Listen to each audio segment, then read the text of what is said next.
Comme yéen woy taskatu xibaar yi di nuyu tamit ñëpp ñi nga xam ne ñi ngi teewlu ci internet bi ak ñiy déglu fépp ci àdduna bi tey muy le 23 mai Y'en a marre woote fii ci QGM conférence de presse bi pour waxtaan ci ñetti poñ bi ci njëkk mooy ne ñun ñëpp dañoo constaté benn insécurité bu am ci dëkk bi bu jéggi dayoo insécurité boobu noonu gis nañ ne ay agression ay vol ay assassinat yoo xamante ne nii mi ngi daw ci internet bi nga xam ne xale yu ndaw yaa ngi koy gis mag ñaa ngi koy gis ay images yu choquantes mooy comme femme bi ñu rey ci Negay wala it ki nga xamante ne moom moo di Omar Diop ñu reyee ko ci VDN 3 bi mu it beneen infrastructure bu ñu tabax bu wuyuwul ci li ñuy xaar ci mbirum kaaraange parce que it tabax infrastructure bu mel ni ay tali te amul li lamp yu ko leeral bu yenn heure yi jotee doomu sénégalais yi mënuñu fa jaar kon mu bokk ci poñ yu ñuy ñaawlu waaye ñu seetlu rek ne ña nga xamante ne ña ngay def agression yooyee ay armes yu fasantiku lañ yor ñii ay bomb yuy am gaz lacrymogène ñii di xoj ñii yore ay paaka ñii yore ay jaasi façon bu ne mais ci benn violence bu jéggi dayoo boo xam ne musuñ koo seetlu fii ci Sénégal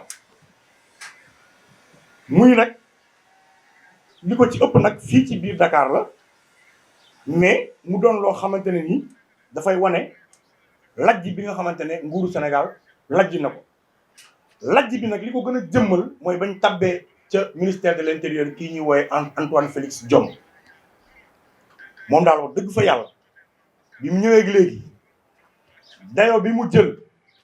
ak kattan bi mu jël énergie bi mu jël def ko ci outil ay matériel yi nga xamante ne nii pour aaye ay manifestation la mooy maanaam lu jëm ci ay dragon oto buy sotti ndox tenue yu policier yi sol pour manifestation maanaam mbirum état policier lam ca mën ci investir ko ak ut ko ci ay jumtukaay lu toll ne tarafatal ay nit ca loolee defu ko ci pour assurer sécurité citoyen yi benn lacrymogène rek ñaar fukki junni lay jar daanaka ñu yor ci ay junni duñ ko génn lu dul activistes yi woote nañ opposition bi woote nañ syndicats yi woote nañ kon ñoom ci loolu dong lañ nekk boobu ba léegi bàyyi sénégalais yi ñu nërmelu ci njàqare nërmelu ci jafe-jafe nërmelu ci ñàkk kaaraange ndax amuñu ku leen toppatoo amuñu ku leen wàllu amuñu lu leen wuutu amuñu fenn fu ñu mën a dem lu dul ne jàkkaarloog ay samba boy ay defkat yoo xamante ne nii kuñ ci jàkkaarlool maanaam yàlla na la yàlla yërëm beneen bi mooy li gën a garaaw dañoo jàpp ne bokk na ci li jëmmal loolee ci lu jëmmal jafe-jafe yooyee poñ bi ci njëkk mooy Sénégal benn sénégalais ne à mesure wax ñu naka la ñuy defee grâce présidentielle da ngay xëy rek benn criminel boo xam ne ñëpp xam nañ ko wala def na lu ne ci dëkk bi rey na sax nit ñu gracier ko baal ko bàyyiwaat ko ci société bi mu ñëw kenn xamul ci ban critère lañ ko teg kenn wóolatu frontières yi mel ne caapa yaasin ku mu neex dugg nu mu la neex nga duggee amul benn contrôle Sénégal réewu teraanga la dëgg la naam waaye nañ saytu xool kan ak kan kuy dugg noo duggee ak fooy duggee beneen poñ bi ñu ci ëppal solo mooy ne ñun Y'en a marre te jàpp naa ne askanu Sénégal lu ci ëpp dañoo sàkku Antoine Félix Diome ci boppam tekkil boppam ay ndomba tànkam parce que dafa lajj parce que dafa cuune bu ko deful Macky Sall ci boppam la jël ay responsabilités am wàcce ko ca poste ba mu ko teg parce que dafa faillir ministre de l'intérieur boo xam ne bi nga ñëwee ci la réew mi gën a am insécurité te yaa war a assurer la sécurité des citoyens et des biens mooy wane ne yow mi da ngaa faillir. Sénégal dañ fi constaté xeetum drogue bi gën a bon yamba ji daf fi gën a tar am na yu xale yi di jëfandikoo ci buntu école yi dañ koy jaayee muy Jakarta sangara buy jar 300 francs ay jaaykatu cigarette ak sangara Jakarta ci buntu l'école yi lañ nekk. soo génnee guddi gi nga gis lu ñuy wooyee volet suñu doom yaa ngi koy naan suñu frère yaa ngi koy naan muy ay amphétamine yoo xamante ne nii ñu ngi koy jëfandikoo ci dëkk bi mi ngi lore mi ngi lor askanu Sénégal. lan mooy liggéeyu ministre de l'intérieur su dul ne yow mënoo contrôler càmbar saytu li nga xamante ni mooy lor askanu Sénégal. kon sàkku nañ ci moom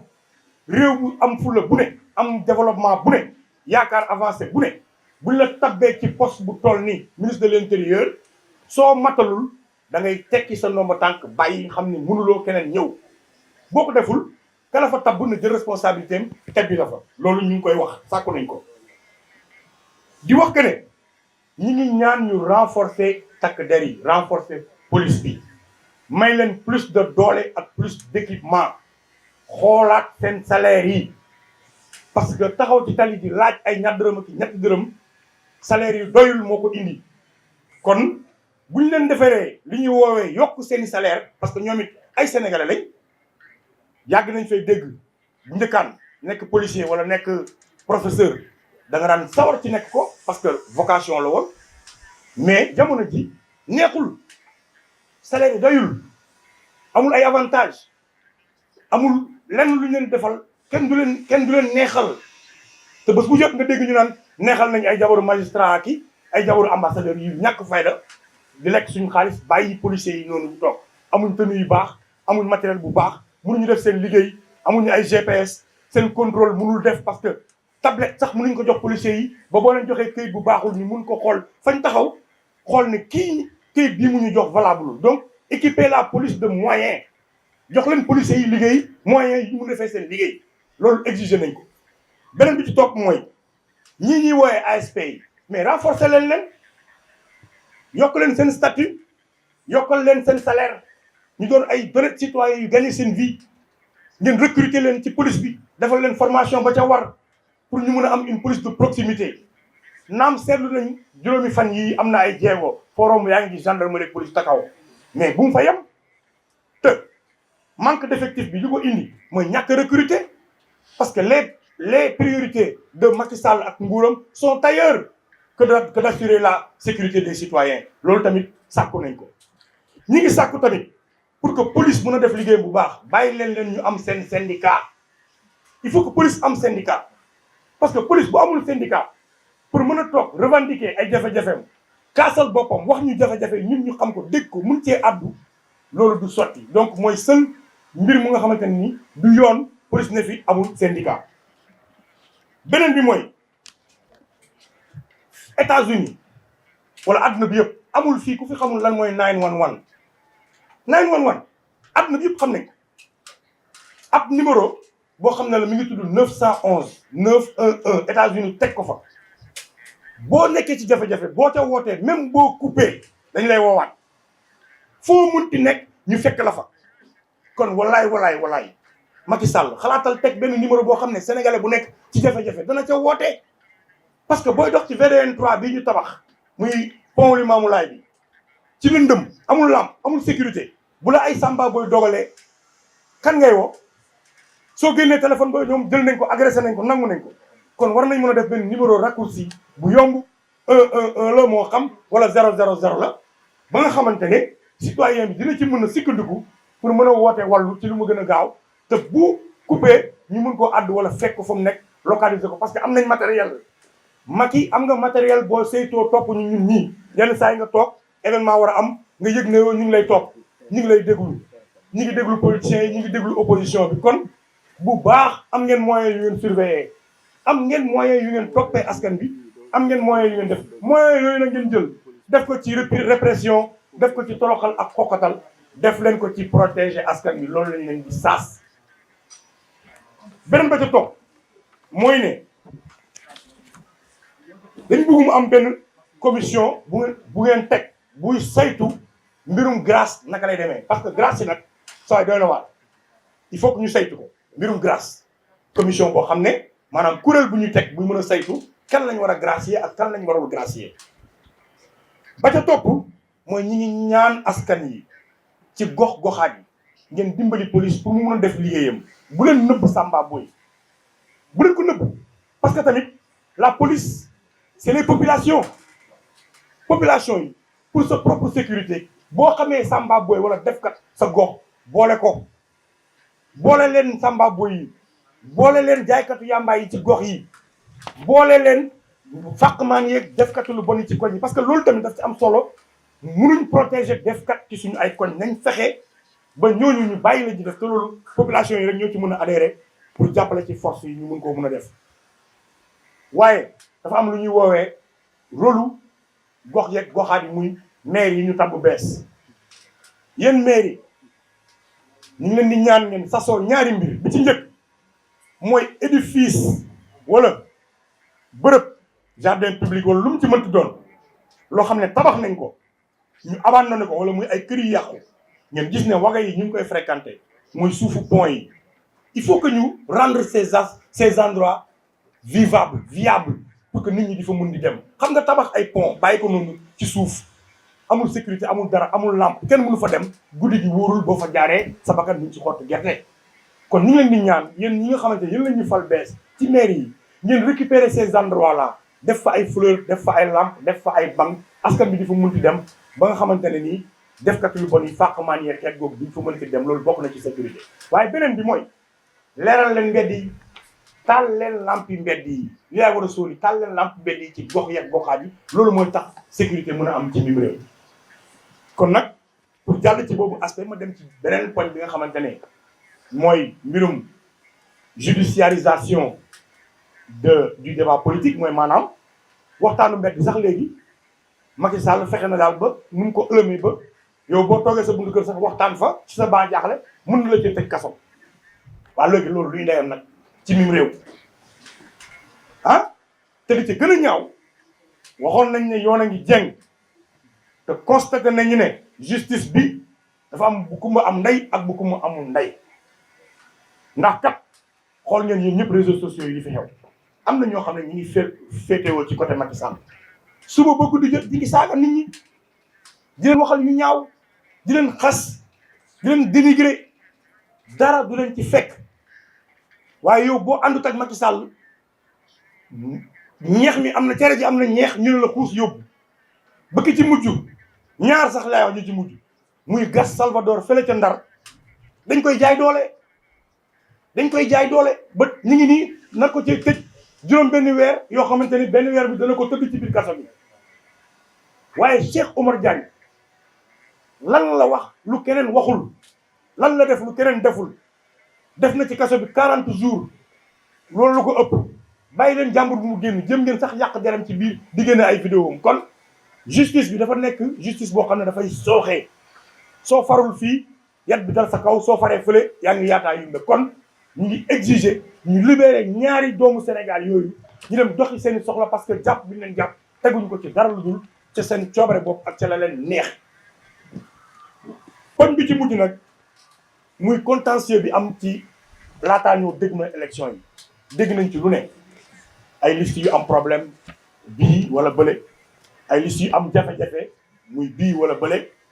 jafe-jafe yi nag bëri na ñuy wax ci mbirum parité mooy maanaam jigéen ñi ak góor ñi ndax nañ ko defee limba am na ni mu war a amee ñeneen yi ñu ngi naan nombre yañ joxe ci ay parrainage dafa bëri waaye loolu rek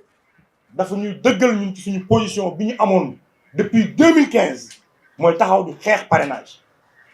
parce que bañuñu parrainage encore une fois mais parrainage bii Macky Sall di def ñu tudd maquillage boobu la ñu bañ bi nga xamante ne acteurs yi d'accord uñ ci amuñ ci consensus xamuñu tenants yeeg aboutissants yi daf ko teg ko pour mën a xoqatal wala filtrer ñam bëggul ñu bokk ci yenn élections yi boobu la ñu waxoon ne ñun ànduñu ca xeex ko ak énergie bu ne ànd ceeg suñu yeneen ñi nawle yoo xam ne ñu ngi ci société civile bi ak ñi nga xam ne ñu ngi ci biir wàllum politique bi kon loolee moo jur tey jii brouhaha mooy jafe-jafe bii lëndëm bii ñu gis ci affaire liste bi waaye mouvement bu mel ne Y'en a marre comme askan bii fi ne nga xam ne dañuy taataan rek information yi autorités yi ci compétente waxaguñ ca dañu dégg ci liste yi borom liste yi ñoom ñoo ci àddoogum ku ne sa morom deful lii wala deful lee ñi ngi wax nag conseil constitutionnel mu jël responsabilité am te wax dëgg ni ko suñu code électoral waxee kon xalaatuñu benn yoon mu am ay tappale mu am ay njuuj njaaj mu am ay puusum élection nañu respecter le calendrier républicain nañu daan ñi ñu war a daan ndax ñeneen ñi ñu daanul lañ def ba daanuñu leen dañ ko war a magnifier waaye na jël responsabilité am te bu mu ci indi ab parparloo kon lii la ñu taataanoon tey façon ko yéene waxtaan ak yéen muy tey le 23 mai kon ma bàyyi leen kàddu gi yéen journalistes yi su ngeen amee question kon jërë ngeen jëf. ñoom ñoo amoon ay laaj. asalaamaaleykum mbooloo mi. maa ngi tudd Mouhamadou Maram Touré journaliste à CNews. sama première question bi pour yàlla waaye na ma en tant que mouvement d'alerte. gis nañu fii jeunes yi commencé nañu jël seen justice su bopp. lan laay wooyee justice su bopp mooy démb rek am na ay vidéo yi nga xam ne jot nañ ko jàpp benn agresseur Grand Yoff am na benn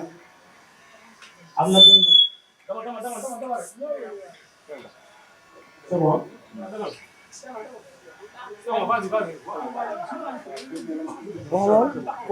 waaw am na benn vidéo bi nga xam ne jot nañ ko waa ji nag dañ ko dóor ay dóor yu métti lan ngeen xalaat par rapport ak population bi jël léegi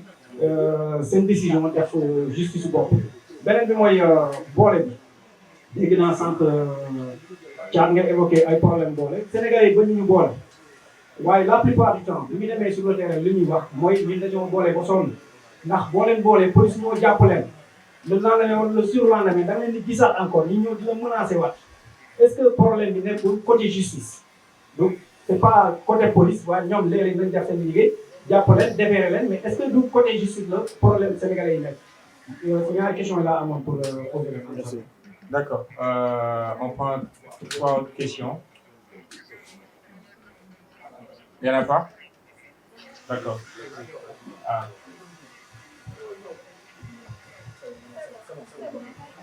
Voilà, maa ngi leen di nuyu monsieur Diallo Keita nekk journaliste à Dakar Buzz. maa ngi gis seen exigence yéen a ngi lancé alerte en tant que seen mouvement depuis le mouvement Y'en a marre à chaque fois da ngeen di alerté alors là ñu xaar ba cas yi di gën a yokk agression yi après ngeen doog a ñëw li ci wax daal gisoo leen na waroon ngeen ko wax depuis tard en tant que mouvement d'alerte.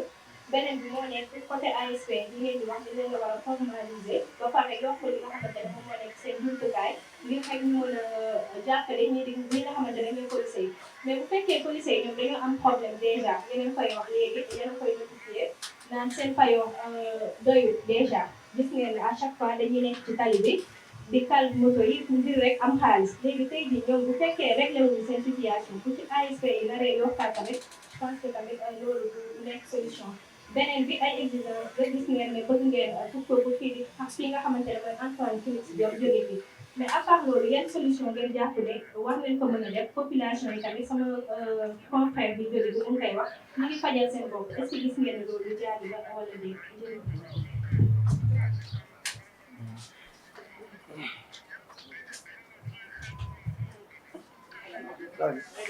donc maa ngi jaajëfal bu baax journaliste yi ci seen question yi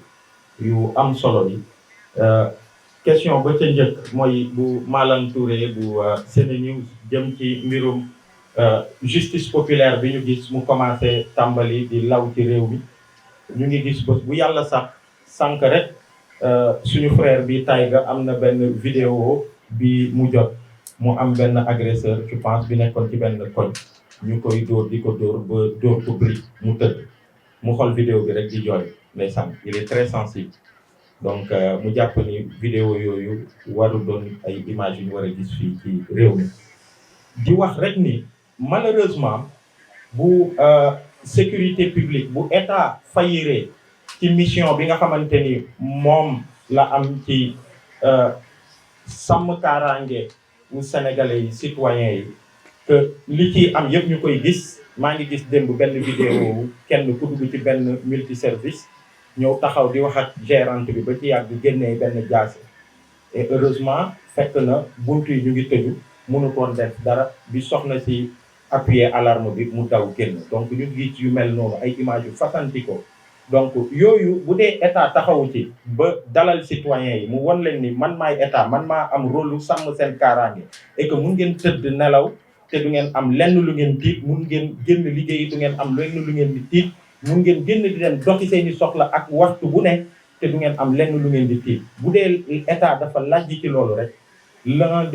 des risques mooy que citoyens yi ñuy fajal seen bopp te loolu du solution donc moo tax ñuy engagé responsabilité wu état du Sénégal première chose mooy wax nañ ko ci bépp réew bi nga xamante ni respecté na ay citoyens bu réew tolloo fii li jëm ci kaaraange ñu dénk ko ministre président ak gouvernement am ñu élaborer seen politique de sécurité publique ministre di ko doxal bu laajee ba citoyens mënatuñu tëdd mënatuñu dal mënatuñu nelaw ndax tiit buñ ci tolloo ba citoyens yi commencé ci mbedd yi di fajal seen bopp di dóor ministre bi dafa war a démissionner bu dee am na fulla bu dee am na fayda bu dee respecté na citoyens yi loolu mooy yoon moo tax Y en a marre exiger à ce que Félix Antoine Diome pour ces raisons là ak yeneen raisons yi nga xamante ni Thiat wax na ko Khafor wax na ko dafa war a démissionner bu dee démissionner wu li que Macky Sall en tant que président de la République responsable au premier chef que mu jël ay responsabilités pour mu démettre ko de ses fonctions pour que sénégalais yi ñu dal ñu gis ni état bi am na acte bu fort bi mu posé et que état bi mbëbët na pour que question sécurité bi mu jël ko ni mu waree et que mu doxal ko loolu nag am na solo torop justice populaire warul am justice populaire du lu baax ci réew parce que justice populaire ci ngay gis léeg-léeg nit mere nit rek yuuxoo ko sàccee nit ñi ñëw dóor ko ba rey ko dóor ko ba gaañ ko loolu baaxul ci réew ci bépp réew bi mu am ay yenn règlement de compte ak yeneen lay indi loolu baaxul ci réew balaa yëf yi gis nañu Burkina Faso bu ngeen xoolee les Cogloégo yi c'était ça à la base ay milices yi nga xamante ni dañuy gànnaayu nekk ci quartier yi nekk ci village yi di ko def au départ état bi di ci noppi mais dem nañ ba léegi dafa jéggi dayoo Cogloégo yi ay milices privées la yi nga xamante ni léegi politiciens yi ak état bi sax dañ leen di recruter pour que ñuy dem di dal ci kaw ay citoyens donc loolu dañ ko war a éviter gis nañu fi Côte d'Ivoire gis nañ fi feneen ak feneen fi nga xamante ni yenn situation yu jéggi dayoo yi am na fa li ko lal parfois loolu la on a vu les microbes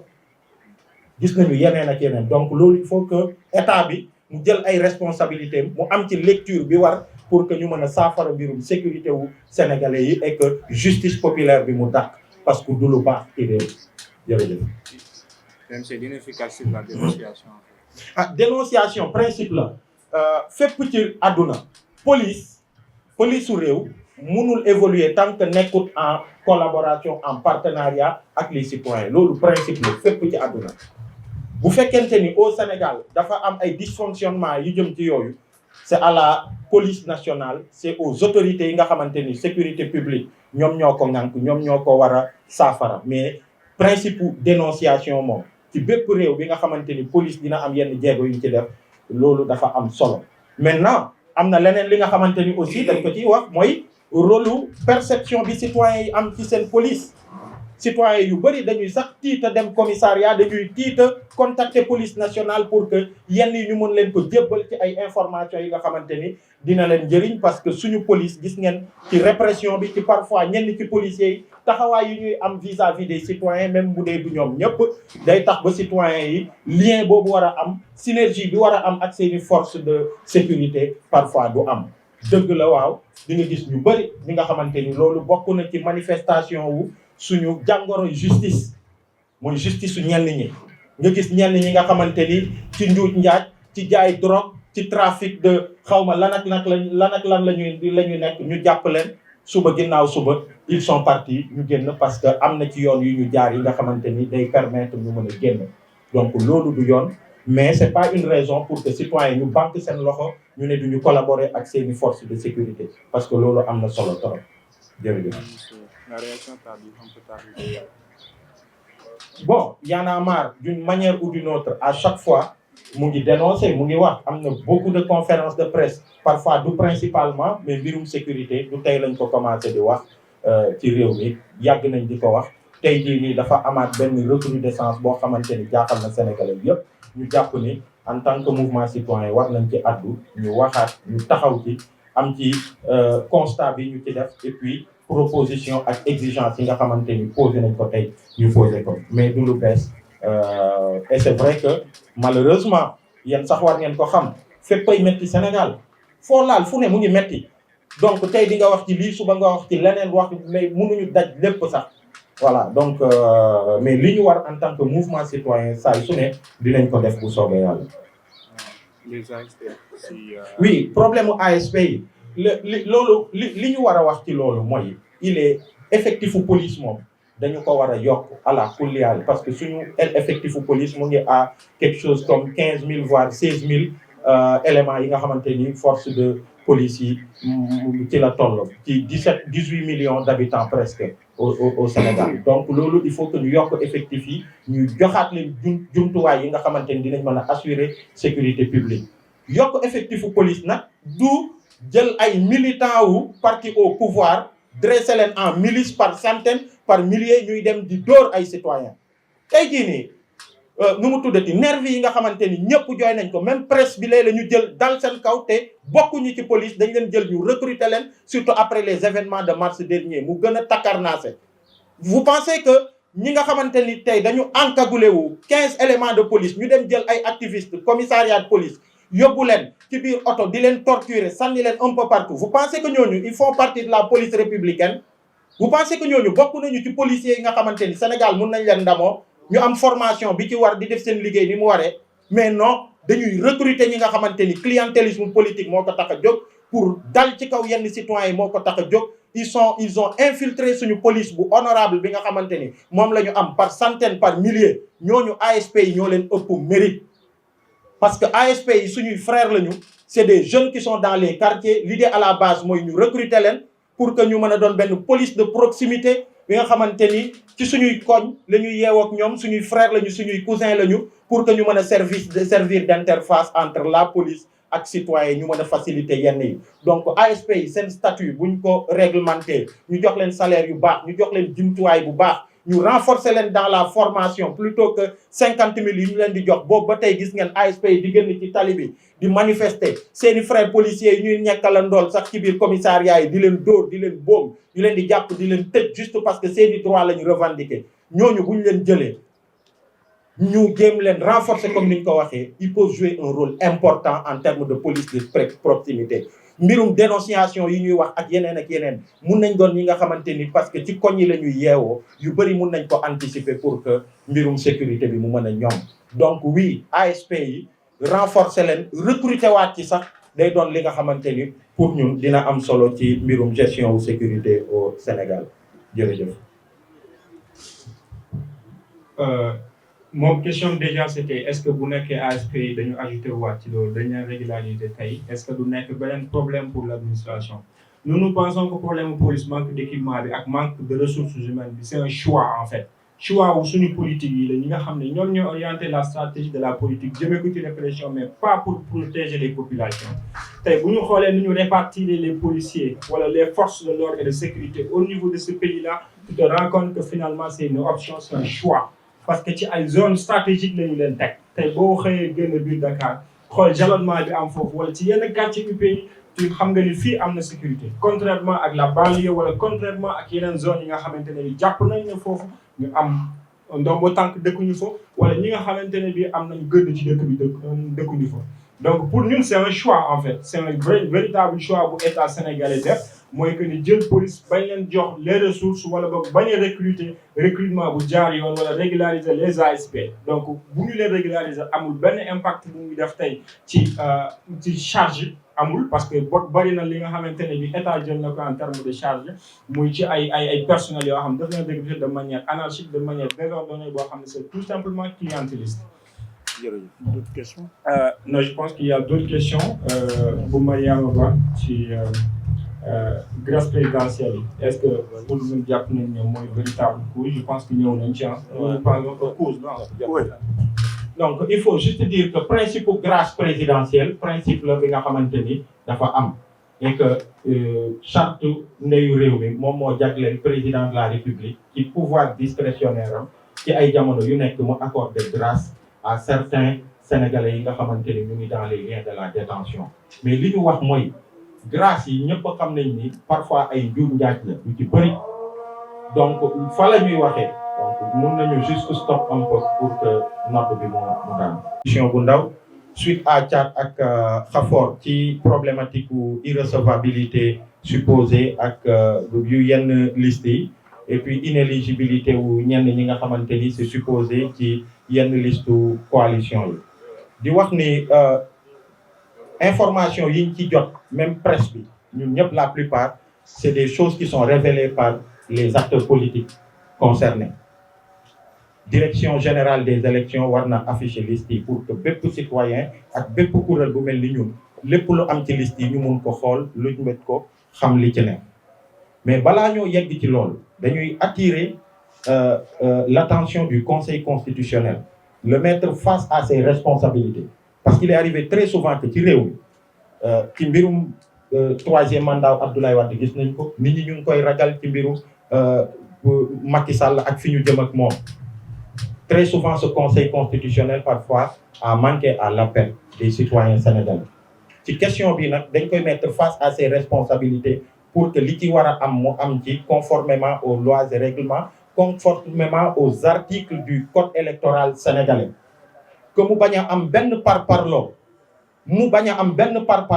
bépp liste boo xamante ni yoon li mu teg ci ñu war ko respecter pour que liste bi ñu mun ko valider daf ko wàcc kenn waru ko valider mais pas ci parparloo na lépp tegu ci yoon bépp liste bi nga xamante ni dafa am ñi nga xamante ni ils sont inéligibles et que coalition bi yoon may na leen possibilité pour que ñu mën a ñëw ñu changer ko nañu leen ko accorder pas ci parparloo na lépp tegu ci yoon sans exclusive muy opposition du pouvoir et beneen kaddu bi nga xamante ni ñenn ci société civile bi notamment suñu doyen Alioune Tine on n'est pas d'accord sur le fait que ñu bëgg ne ni oui yenn coalition yi bu dee dañu def yenn seen liste yi topp ñu ni mu war a demee ba ñu écarter leen valider wuñu leen wala yooyu que il faut que ñu bokk ci ay élections parce que mënuñu envisager ay élections sans eux pour man loolu c'est pas du respect pour les Sénégalais la loi c'est la loi ñi nga xamante ni dañuy jibbal kaddu di naan yenn coalition yi bu dee ni ñu doxalee mbir yi doxul ba ñu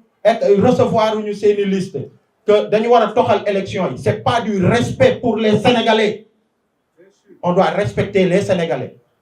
et les autres bu dee am na coalition yu ñu écarté parce que teguwul ci yoon parce que conformé wuñu à la loi par exemple sur la parité ba recevoir ñu seeni liste ñu ne par la force dañu war a bokk parce que bu ñu bokkul xawma lan ak lan muy Benno Bokk Yaakaar di opposition di keneen que la loi s'applique et nous on veillera à ça loolu mooy dëgg ku waxul dëgg wax fen Sénégal kenn moomu ko ñun ñëpp nekk fi que ce soit classe politique société civile le Sénégal a existé avant nous et nous partirons Sénégal day demeurer dañu waxante dëgg donc on va rester vigilant sur ça on va rester ferme sur les principes ak bépp sénégalais bi nga xamante ni jàpp nga ni principe la ñu war a taxawee et il faudra vraiment compter sur Y'en a marre pour ça nañ ko wax on va être très vigilant fi mu ne nii wax ji yëpp classe politique bi ñoo koy kii mais on va voir les listes vont être affichées li ci war nañ ko xool du am parparloo du am dara il faut respecter les Sénégalais et il faut respecter la totalité de la classe politique et les traiter d'égale dignité loolu mooy dëgg donc lii dinañ ci ñëwaat ñu ngi koy topp bu baax a baax le 31 les listes vont être publiées Conseil constitutionnel aussi ñu ngi koy mettre face à ses responsabilités maa ngi leen di jaajëfal yéen ñëpp merci beaucoup. Je pense qu'on n'a pas répondu à la question du doyen, c'est à l'assainissement des bars et autres.